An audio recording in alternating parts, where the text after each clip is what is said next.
আপোনালোকে জানে যে 2020 চনৰ 27 জানুৱাৰীত যি ঐতিহাসিক বড়ো চুক্তি হৈছিলে সেই চুক্তিৰ আধাৰত দফা 9 তাত এটা আমাক দায়িত্ব দিয়া হৈছিলে যে যিসকল পূৰ্বৰ উগ্ৰপন্থী সদস্যই হিংসা পৰিহাৰ কৰি শান্তি প্ৰগতিৰ আৰু ভাৰতীয় সংবিধানৰ প্ৰতি আনুগত্য প্ৰকাশ কৰি তেওঁলোকে মূল খুঁটিলৈ ঘূৰি আহিছে উভতি আহিছে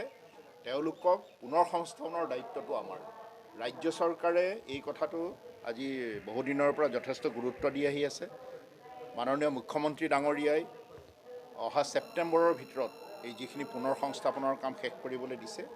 এই ক্ষেত্ৰত এতিয়ালৈকে আমি 1429 জন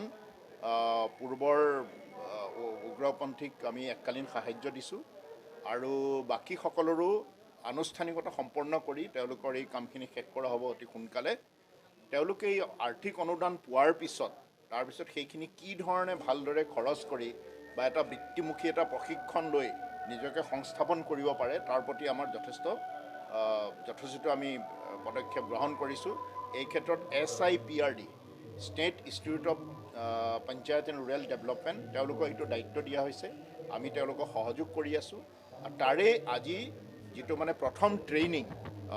কোকৰাঝাৰত আজি ইনাগৰেশ্যন কৰিছে BTCৰ মুখ্য কাৰ্যবাহী শ্ৰীযুত প্ৰমোদ বড়ো ডাঙৰীয়াই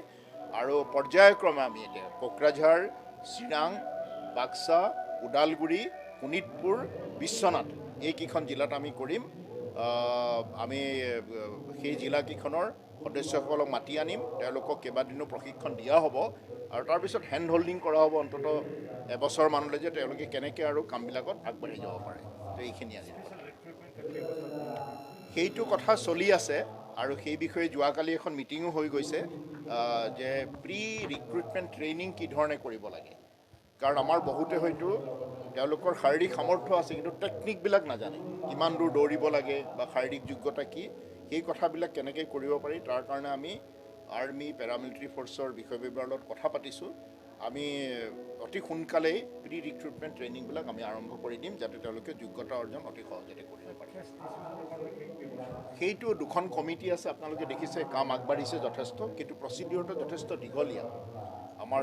IGP বা স্পেচিয়েল DG BTADৰ অধীনত এখন আছে কমিটি আছে তেওঁলোকে কেছবোৰ আনি লৈ পুংখানুপুংখভাৱে বিচাৰ কৰি তাৰপিছত হোম ডিপাৰ্টমেণ্টৰ গৃহ বিভাগলৈ পঠোৱা হয় তাত আকৌ এখন কমিটিয়ে কৰে এতিয়ালৈকে 126টা কেছ আমাৰ হাতলৈ তেনেকৈ আহিছে আণ্ডাৰ ট্ৰায়েল কেছবিলাক গৃহ বিভাগে এইখিনি চাই আছে অতি সোনকালে এইখিনি কিছু বেলেগ কথাও আছে আজিৰ দিনটোত মই নকওঁ আজি মই প্ৰশিক্ষণতে মই সীমাবদ্ধ ৰাখিম খালি তেওঁলোকক আমি কি ধৰণে প্ৰকৃতভাৱে প্ৰশিক্ষণ দি তেওঁলোকক সংস্থাপন কৰিব পাৰোঁ সেইটোৰ ওপৰত আমি বৰ্তমান গুৰুত্ব দি আছোঁ হয় এইটোতো খুব বেয়া কথা হৈছে কাৰণ অসমৰ ৰাইজে বড়োভূমিৰ ৰাইজে কোনো আৰু অশান্তি নিবিচাৰে আপোনালোকে নিজেও দেখা পাইছে অশান্তি কোনেও নিবিচাৰে শান্তিৰ প্ৰক্ৰিয়া ঘূৰি আহিছে এক ঐতিহাসিক চুক্তি হৈছে আৰু তাৰ কাৰণে কিছু ধৈৰ্যৰো প্ৰয়োজন হ'ব অধৈৰ্য হৈ ঘূৰি গুচি গ'লে বিপথে গ'লে তেওঁলোকে নিজৰো ক্ষতি কৰিব সমাজখনৰ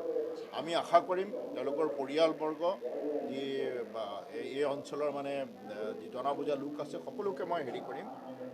অনুৰোধ কৰিম যে তেওঁলোকক বুজাই বুজাই আকৌ ঘূৰাই আনক কাৰণ সেইটো খুব এটা বেয়া কাম কৰিছে এইটো কাম পথলৈ যাব নালাগে কাৰণ আমাৰ প্ৰচেষ্টা জাৰি আছে